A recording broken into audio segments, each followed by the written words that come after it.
Hello everyone. Welcome to SPMIS Academy. Here we are with another episode of Ahomor Gaurav Gatha, the glorious history of Assam. In our last episode we discussed about the revolt of 1857. আমি দেখিছিলো যে ভাৰতত যেতিয়া এই সিপাহী বিদ্ৰোহ আৰম্ভ হৈছিল 1857ত অসমতো ইয়াৰ কিছু প্ৰভাৱ দেখিবলৈ পোৱা গৈছিল। অসমত 1857 ৰিভল্টৰ আগভাগ লৈছিলে মনিৰাম দেৱানে। কিন্তু তেখেতে যি ধৰণে প্ল্যান কৰিছিলে, তেখেতে যি ধৰণে প্ৰস্তুতি চলাইছিলে, সেই ধৰণে এই বিদ্ৰোহটো অসমত আগবাঢ়িবলৈ নাপালে। এই বিদ্ৰোহটো আৰম্ভ হোৱাৰ আগতেই, অফিচিয়েলি ষ্টাৰ্ট হোৱাৰ আগতেই ব্ৰিটিছসকলে এই বিদ্ৰোহটো ছাপ্ৰেছ কৰিবলৈ সক্ষম হয় আৰু তাৰ পিছতেই মনিৰাম দেৱান আৰু পিয়লি বৰুৱাক শিৱসাগৰত ৰাজহুৱাভাৱে ফাঁচি দি দিয়া হয়। মেইন লিডাৰবিলাকক এৰেষ্ট কৰাৰ পিছতে এই বিদ্ৰোহটো আৰু বেছি বিয়পিবলৈ নাপায় অসমত। কিন্তু 1857 ৰিভল্টৰ পিছতো জেগাই জেগাই অসমত মানুহে প্ৰটেষ্ট কৰি আছিলে ব্ৰিটিছ শাসনৰ এগেইনষ্টত। আজিৰ এপিছডত আমি তেনে কিছুমান ৰিভল্টৰ বিষয়ে আলোচনা কৰিম, তেনে কিছুমান পিজেণ্ট আপৰাইজিংছৰ বিষয়ে আমি আলোচনা কৰিম। So first we will discuss about the agrarian revolts in Assam. আৰু agrarian revoltsৰ ভিতৰত প্ৰথম আমি আলোচনা কৰিম about the Fulaguri uprising which took place in 1861. First let us discuss about the causes of this uprising. কি কাৰণে ফুলাগুৰিত এই কৃষকসকলে বিদ্ৰোহ কৰিছিলে তাৰ বিষয়ে আমি আলোচনা কৰি লওঁ। First there was a ban on opium cultivation. সেইখিনি সময়ত অসমত বহু পৰিমাণে opium cultivation হৈছিলে, ৰাইট? সেইখিনি সময়ত কোৱা হয় যে অসমৰ 3/4 মানুহে তেওঁলোকে opium ইউজ কৰিছিলে, তেওঁলোক এডিক্ট আছিলে, ৰাইট? opium মানে অসমীয়াত যোনটো আমি কানি বুলি কওঁ, কানি খোৱা বুলি যোনটো কওঁ। তো সেইখিনি সময়ত অসমৰ এটা মেজৰ পপুলেশ্যন, এটা মেজৰিটি মানুহে সেইখিনি সময়ত কানি খাইছিলে আৰু it had become a part of there lifestyle. আৰু এই যে ওপিয়াম কাল্টিভেশ্যন হৈছিলে, ওপিয়ামবিলাক মানুহে নিজৰ ঘৰতে ইয়াৰ খেতি কৰিছিলে বা সেইখিনি সময়ত যোনবিলাক নদীৰ কাষৰীয়া অঞ্চল আছিলে সেইবিলাকত এই ওপিয়াম কাল্টিভেশ্যনটো হৈছিলে। বহুতো সেইখিনি সময়ৰ আগশাৰীৰ অসমীয়া যোনবিলাক লিডাৰ আছিলে, তেওঁলোকে যোনবিলাক শিক্ষিত অসমীয়া আছিলে, তেওঁলোকে এই ওপিয়াম কাল্টিভেশ্যনটো বেন কৰিবৰ কাৰণে ৰিকুৱেষ্ট কৰিছিলে সেইখিনি সময়ত। আৰু ব্ৰিটিছসকলেও দেখিছিলে যে যেতিয়াৰ পৰা এই ওপিয়ামৰ প্ৰতি যোনটো এডিকশ্যন আছিলে অসমীয়া মানুহৰ সেইখিনি সময়ত, তাৰ কাৰণে তেওঁলোক বহুত লেজি হৈ গৈছিলে, ৰাইট? আগতে যেনেকুৱা তেওঁলোক এক্টিভ আছিলে, আগতে যি ধৰণে কাম কৰিছিলে, লাহে লাহে এই মানুহবিলাক এলেহুৱা হৈ পৰিবলৈ ধৰিছিলে। আৰু ব্ৰিটিছসকলে আৰু এটা তেওঁলোকৰ ইণ্টেনশ্যন আছিলে যে অসমত ওপিয়াম কাল্টিভেশ্যনটো কমপ্লিটলি বেন কৰি পেলাই বাহিৰৰ পৰা ওপিয়াম আনি পেলাই তেখেতসকলে অসমত বিক্ৰী কৰিবলৈ আৰম্ভ কৰিছিলে। এতিয়া ওপিয়াম তেওঁলোকে এই বুলি জাষ্টিফিকেশ্যন দিছিলে যে অসমত ওপিয়ামবিলাক যেতিয়া নিজে কাল্টিভেট কৰিছিলে তো অনায়াসে সেইবিলাক পাইছিলে, তাতে কোনো তেওঁলোকে খৰচ কৰিবলগীয়া হোৱা নাছিলে, গতিকে ইয়াৰে মানুহবিলাকে ওপিয়ামটো মানে বহুত বেছিকৈ কনজিউম কৰিছিলে। কিন্তু বাহিৰৰ পৰা যদি ওপিয়ামটো আহে তেনেহ'লে তাৰে প্ৰাইচটো হাই হ'ব আৰু সেই হাই প্ৰাইচটোৰ কাৰণে ইয়াতে লাহে লাহে ওপিয়ামৰ যোনটো কনজাম্পশ্যন আছে সেইটো লাহে লাহে কমি যাব আৰু ইয়াৰ পৰা ব্ৰিটিছসকলৰো এটা ৰেভিনিউ জেনেৰেট হ'ব। গতিকে এই সকলোবোৰ ভাবি চিন্তি, এই সকলোবোৰ ফেক্টৰৰ কাৰণে ultimately the Britishers decided to ban this opium cultivation in Assam. কিন্তু এই ওপিয়াম কাল্টিভেশ্যনটো বেন কৰি দিয়াৰ লগে লগে অসমৰ মানুহখিনিৰ মনত এটা ক্ষোভৰ সৃষ্টি হ'ল। অসমীয়া this people were not happy, Assamese people were not happy with this decision. They consider to it to be a direct attack on their culture and tradition, right? তেওঁলোকৰ পাৰ্চনেল লাইফৰ ওপৰত এইটো এটেক কৰাৰ নিচিনা তেওঁলোকে কনচিডাৰ কৰিবলৈ আৰম্ভ কৰিলে আৰু মানুহবিলাকে ইয়াৰ প্ৰটেষ্ট কৰিবলৈ আৰম্ভ কৰিলে। চ' দিছ was one of the major reasons for this Fulaguri uprising. মানুহবিলাকে এইটো এটা মানুহবিলাকৰ মনত এটা গ্ৰিভেন্স আহিছিলে যেতিয়া ওপিয়াম কাল্টিভেশ্যনটো অসমত বন্ধ কৰি দিছিলে। Then there was increase in land revenue. তো সেইখিনি সময়ত বহুত প্লেন্টাৰ্ছ আহিছিলে অসমলৈ, অসমত প্লেন্টেশ্যন আৰম্ভ হৈছিলে, কিন্তু অসমৰ মানুহবিলাকে বহুতে নিজৰ মাটিতে খেতি কৰিছিলে। গতিকে বাহিৰৰ পৰা যোনবিলাক প্লেন্টাৰ্ছ আহিছিলে তেওঁলোকৰ খেতিত কাম কৰিবলৈ মানুহৰ অভাৱ হৈছিলে। গতিকে এই প্লেন্টাৰ্ছসকলেও গভৰ্ণমেণ্টক প্ৰেছাৰ দিছিলে বা গভৰ্ণমেণ্টক ৰিকুৱেষ্ট কৰিছিলে যে আপোনালোকে লেণ্ড ৰেভিনিউটো যদি বঢ়াই দিয়ে তেতিয়া মানুহবিলাকে নিজৰ মাটিত খেতি কৰাতকৈ তেওঁ নকৰি পেলাই তেখেতসকলে এই প্লেণ্টেশ্যনত যোগদান কৰিব, ৰাইট। গতিকে ব্ৰিটিছেও এটা সময়ত এই লেণ্ড ৰেভিনিউটো বহুত বেছি বঢ়াই দিয়ে, ইনক্ৰিজ কৰি দিয়ে এই লেণ্ড ৰেভিনিউটো, আৰু খেতিয়কসকলে আল্টিমেটলি সেই লেণ্ড ৰেভিনিউটো পে' কৰিব পৰা নাছিলে। আৰু এই যে হঠাতে ইমান লেণ্ড ৰেভিনিউ বাঢ়ি যায় তাৰ এগেইনষ্টতো মানুহবিলাকে প্ৰটেষ্ট কৰা আৰম্ভ কৰিছিলে। দেন সেইখিনি সময়ত এটা ৰিউমাৰো স্প্ৰেড হৈছিলে, ৰিউমাৰ্ছ ডেট কাল্টিভেশ্যন অফ তামোল and PAN would be made taxable. Although this rumor was not baseless, এনেকুৱা একেবাৰে অযুক্তিকৰ এটা ৰিউমাৰ নাছিলে, কিন্তু সেইখিনি সময়ত এনেকুৱা কথা চলি আছিলে যে হয়তো তামোল পানৰ খেতিৰ ওপৰতো টেক্স ইম্প'জ কৰা হ'ব, ৰাইট। আৰু সেইখিনি সময়ত মানুহে ঘৰে ঘৰে তামোল পাণ ৰুইছিলে, ৰাইট, মানুহৰ ঘৰে ঘৰে তামোল পাণ আছিলে। তো এই ৰিউমাৰটো আহোঁতে মানুহবিলাকৰ আৰু বেছি খং উঠিলে যে তামোল পাণ যোনটো অসমত সদায় মানে অতীজৰ পৰাই যোনটো প্ৰচলিত হৈ আহিছে, তো সেই তামোল পাণৰ ওপৰতো যেতিয়া টেক্স লগাব বুলি বা টেক্স ইম্প'জ কৰা হ'ব বুলি যেতিয়া ৰিউমাৰটো স্প্ৰেড হ'ল তেতিয়া মানুহবিলাকৰ আৰু খং উঠিলে, মানুহবিলাকৰ আৰু চিন্তা হ'ল, আৰু তেওঁলোকে প্ৰটেষ্ট কৰা আৰম্ভ কৰিলে এই ব্ৰিটিছ পলিচিবিলাকৰ এগেইনষ্টত। So' these were the main reasons behind this Phulaguri uprising. ইয়াৰ বাহিৰেও মানুহবিলাকৰ মনত আৰু বহুতো গ্ৰিভেঞ্চেছ বহুত দিনৰ পৰা জমা হৈ গৈ আছিলে, ৰাইট। আল্টিমেটলি যেতিয়া এই লগতে এই পলিচিবিলাকো ইণ্ট্ৰডিউচ কৰিলে ব্ৰিটিছে তেতিয়া এই ৰিভল্টটো আৰম্ভ হ'ল। নাও let us have a look at the series of events, কি হৈছিলে সেইখিনি সময়ত সেইটো আমি এবাৰ চাই লওঁ। In September 1861 some 1500 riots marched to the Sardar Court at Nagaon to protest against the ban on poppy cultivation and the contemplated imposition of tax on tamul and pan. Lieutenant Harvard Scons, the deputy commissioner of Nagaon, refused to hear their complaint.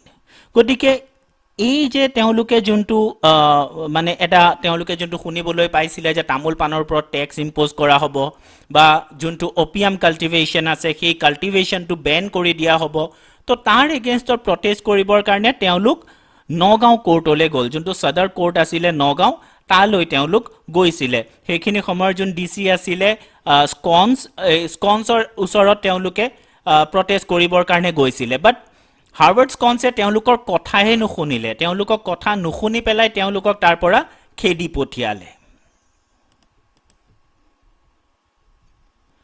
Then the aggrieved riots convened a 5 days rice mill at Phulaguri from October 15. About 1,000 riots assembled, 500 to 600 with lathis. তাৰ পিছত তেওঁলোকে ফুলাগুৰি নামৰ জেগাত, নগাঁৱৰ ফুলাগুৰিত তেওঁলোকে এখন ৰাইজ মেল পাতে।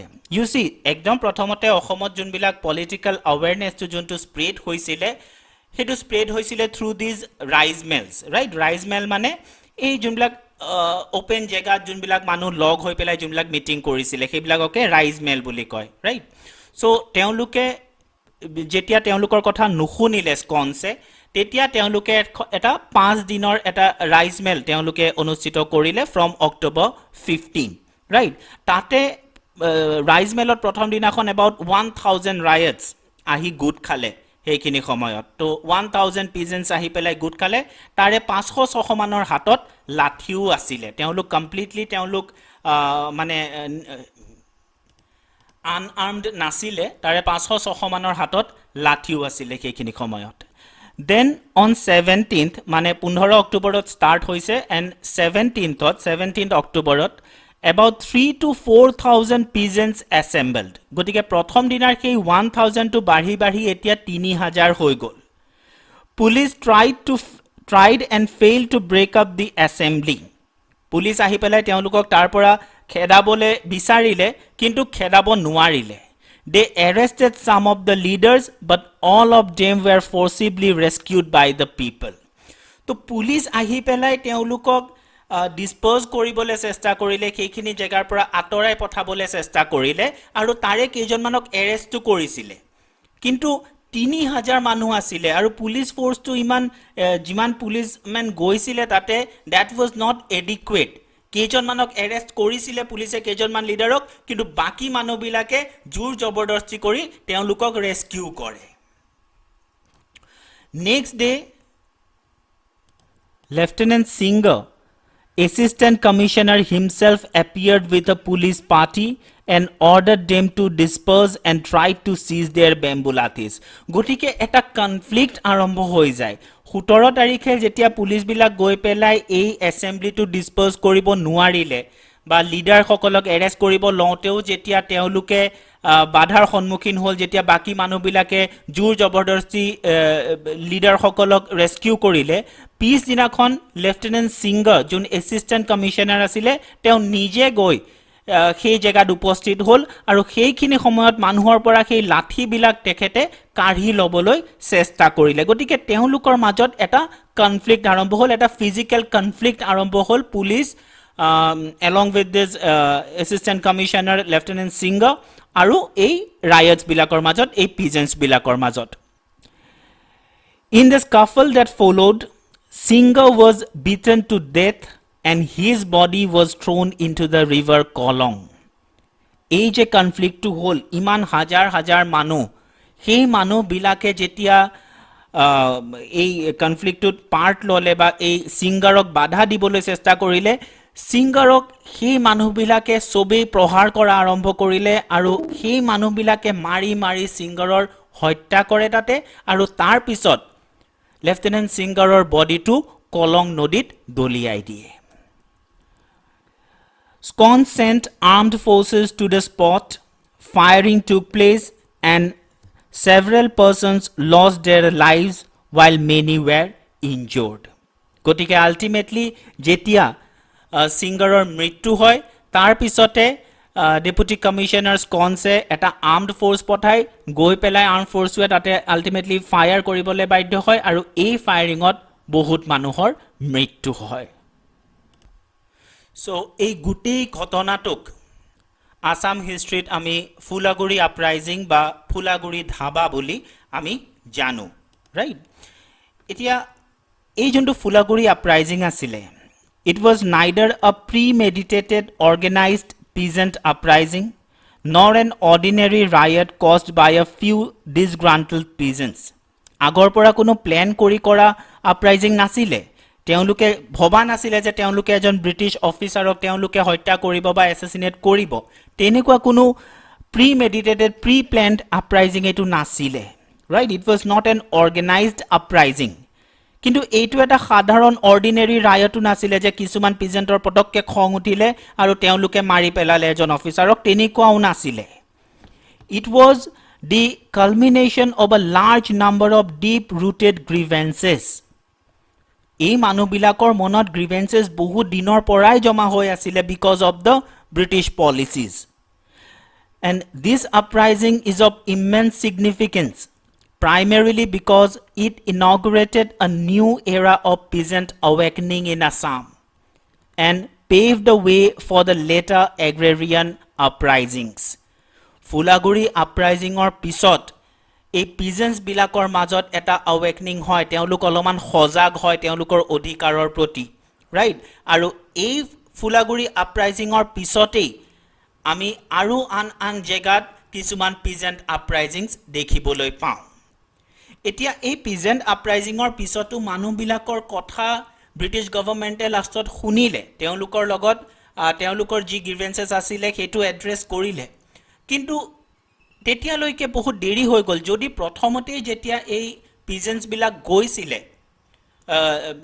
ডেপুটি কমিশনাৰ স্কনছক লগ ধৰিবলৈ যেতিয়া গৈছিলে সেইখিনি সময়তে যদি স্কনছে তেওঁলোকক পঠাই নিদিলে হয় তেতিয়া হলে সাকে এই আপৰাইজিংটো নহলে হয় তেতিয়া হলে সাকে এই যে পিজেন্টস বিলাকে পুলিচৰ গুলিত তেওঁলোকে মৃত্যুবৰণ কৰিবলগীয়া হয়তো নহলে হয়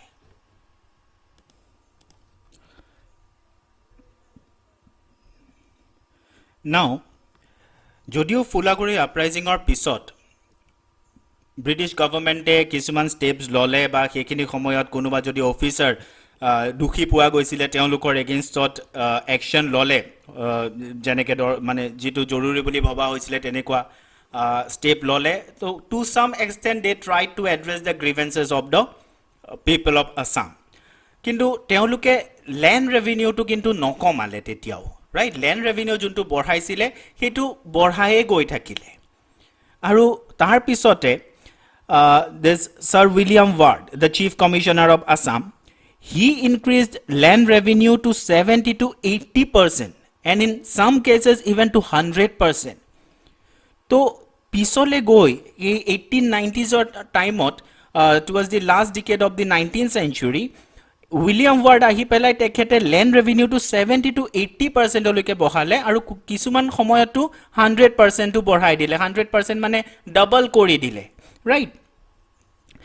So the people of Rongia and Lasima in Kamrup and Pothorugat in Dorong launched thereupon a no-tax campaign declaring excommunication to be the penalty for anyone who disobeyed the rise. So you see, Phulaguri uprising or pisot jetia land revenue nokomale borhai goi thakile, tetia এই 1890sৰ সময়ত যেতিয়া land revenue বাঢ়ি বাঢ়ি 70 to 80% বঢ়াই দিলে আগতে যিমান দি আছিলে তাতকে 70-80% বাঢ়ি গ'ল তেতিয়া সেই ৰঙিয়া লাচিমা তাৰ পিছত পথৰুঘাট এইবিলাক জেগাত ৰায়ত বিলাকে এটা নো টেক্স কেম্পেইন আৰম্ভ কৰিলে মানে জেগাই জেগাই এই পিজেন্স বিলাকে প্ৰটেষ্ট কৰা আৰম্ভ কৰিলে আৰু তেওঁলোকে ডিক্লেয়াৰ কৰিলে যে কোনোবাই যদি টেক্স পে কৰে তেতিয়া সেই মানুহবিলাকক গুটেই বাকি মানুহবিলাকে তেওঁলোকক বয়কট কৰিব ৰাইট তেওঁলোকৰ লগত তেওঁলোকক গুটেই সোসাইটিটোৱে বয়কট কৰিব গতিকে এটা নো টেক্স কেম্পেইন আৰম্ভ কৰিলে গতিকে এই ৰঙিয়া লাচিমা পথৰুঘাট এইবিলাক জেগাত যে এই ৰিভল্টছ বিলাক হৈছিলে কালেক্টিভলি আমি এই ৰিভল্ট বিলাকক আসাম ৰায়টছ বুলিও কওঁ ৰাইট এই যে বেলেগ বেলেগ জেগাত লেণ্ড ৰেভিনিউ বঢ়োৱাৰ এগেইনষ্টত যি প্ৰটেষ্ট বিলাক হৈছিলে সেইবিলাকক collectively Assam riots বুলিও আমি কওঁ right 1893 1894 এই খিনি সময়ত বেলেগ বেলেগ জেগাত ৰঙিয়া লাচিমা তাৰ পিছত পথৰুঘাট এইবিলাক জেগাত এই riots হ'বলৈ ধৰিলে সো এই আসাম riotsৰ মেইন কাৰণ আছিল লেণ্ড ৰেভিনিউ বঢ়োৱাটো সো কি হৈছিল সেইখিনি সময়ত আমি ব্ৰিফলি এবাৰ চাই লওঁ ৰঙিয়াত On 24 December 1893, Rongia Bazar was looted by the protesters. Several leaders were arrested. Then on January 10, 1894, a huge crowd armed with clubs assembled at the open field near Rongia Thana. They shouted, "We won't pay the increased revenue." In the evening, they attempted to release the arrested leaders by forcing their way into the Thana. The police opened fire. তো ৰঙিয়াত 1893 এই pigeons বিলাকে গৈ protest কৰে ৰঙিয়া বজাৰত তেওঁলোকে লুটমাৰ কৰে তাতে সেইখিনি সময়তে এই ৰিভল্টৰ বহুত কেইজন লিডাৰক এৰেষ্ট কৰা হয় আৰু এই লিডাৰ সকলক যেতিয়া এৰেষ্ট কৰা হয় তেতিয়া মানুহবিলাক গৈ পিজেন্স বিলাক গৈ পেলাই তেওঁলোকে হাতত জুনে জি পাই লাঠি লৈ পেলাই তেওঁলোক গৈ পেলাই যোনটো সেইখিনি সময়ত ৰঙিয়া থানা আছিল তাৰে সন্মুখত তেওঁলোকে ধৰ্ণা দিয়া আৰম্ভ কৰে যে তেওঁলোকে খাজানা নিদিয়ে পে নকৰে ৰাইট যোনটো ইনক্ৰিজড ৰেভিনিউ আছিল সেইটো তেওঁলোকে পে নকৰে খাজানা বৃদ্ধিৰ এগেইনষ্টত তেওঁলোকে প্ৰটেষ্ট কৰা আৰম্ভ কৰে আৰু আবেলি সময়লৈকে তেওঁলোকে জোৰ জবৰদস্তি থানাৰ ভিতৰত সোমাই সেই লিডাৰ সকলক তাৰ পৰা উদ্ধাৰ কৰাৰ চেষ্টা কৰে যেতিয়া পুলিচে বাধ্য হৈ ওপেন ফায়াৰ কৰিবলগীয়া হয় Then in Lasima on January 21 1894 a Mojadar and a Mandal were severely assaulted at a village near Lasima The Mojadar died a few days afterwards 75 persons were arrested right এজন মজাদাৰ আৰু মণ্ডলক তেওঁলোকে খুব বেয়া ধৰণে মাৰে আৰু সেই প্ৰহাৰৰ ফলতে মজাদাৰ জনৰ মৃত্যু হয় যাৰ ফলত 75 persons were arrested by the British তো এই ধৰণে সেইখিনি সময়ত ল্যান্ড ৰেভিনিউৰ এগেইনষ্টত প্ৰটেষ্ট হৈ আছিলে এই প্ৰটেষ্টবোৰৰ ভিতৰত আটাইতকৈ উল্লেখনীয় যোনটো আছিলে যোনটো the most important one was the Patharughat uprising right পথৰুঘাটৰ যোনটো কৃষক বিদ্ৰোহ আছিলে সেইটো এই গোটেই ৰায়টছবিলাকৰ ভিতৰত এই গোটেই আপৰাইজিংছবিলাকৰ ভিতৰত উল্লেখনীয় so' this Patharughat uprising took place in the year 1894 now let us সি কি হৈছিলে About 2,000 riots assembled in front of the rest house of Anderson, the deputy commissioner of Dorong, to lodge their protest against the enhanced rates of assessment. So, 28 January, 2,000 riots they assembled. তেওঁলোক আহি পেলাই deputy কমিশনাৰৰ যোনটো quarter আছিলে এণ্ডাৰছনৰ যোনটো ঘৰ আছিলে তাৰ সন্মুখত মানুহবিলাকে ধৰ্ণা দিবলৈ আৰম্ভ কৰে Anderson asked them to disperse. Riots began to throw sticks and clods of earth to Anderson.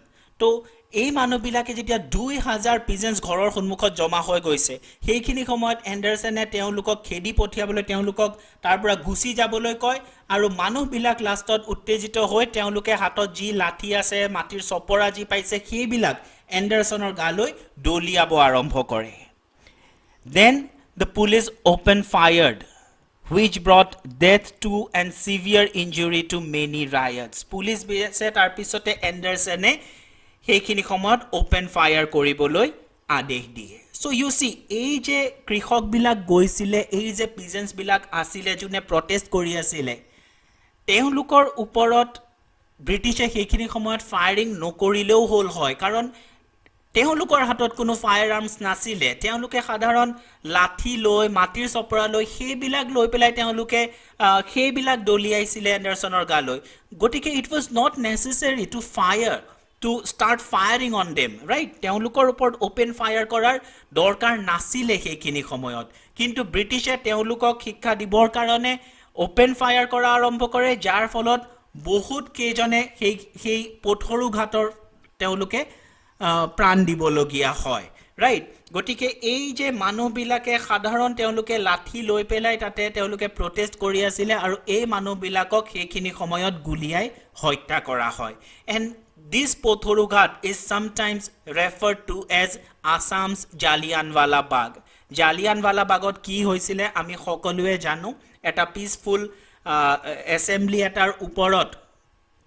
General Dyer ahi pelai ki dhorone open fire arambho kori disile to সেই ঘটনাৰ লগত এই অসমৰ পথৰুঘাটৰ uprising to compare কৰা হয় so if they ask if the question comes ke kuntu event ba kuntu incident ok অসমৰ জালিয়ানৱালা বাগৰ ইনসিডেন্টৰ লগত compare কৰা হয় then the answer will be the Patharughat uprising right so এই পথৰুঘাটটো বহুত মানুহে যোন মানুহবিলাকৰ হাতত কোনো ফায়াৰ আৰ্মছ নাছিলে যোন ব্ৰিটিছৰ এগেইনষ্টত যুঁজ দিবৰ কাৰণে তেওঁলোক সক্ষম নাছিলে সেইখিনি সময়ত এই নিৰী মানুহবিলাক যোনে খাজানা বৃদ্ধিৰ এগেইনষ্টত প্ৰটেষ্ট কৰিব গৈছিলে তাতে সেই মানুহখিনিৰ ওপৰত গুলি চালনা কৰা হয় যাৰ ফলত বহুত কেজন খেতিয়ক বা বহুত কেজন কৃষকে প্ৰাণ হেৰুৱাবলগীয়া হয় right so that was about the Patharughat uprising which took place in 1894 তাৰ পিছত সেই জায়গাতে এটা কৃষক শহীদ বেদিও নিৰ্মাণ কৰি উলিওৱা হয় so that was about the agrarian revolts that took place in 1893-1894 during that period right so that is all for today thank you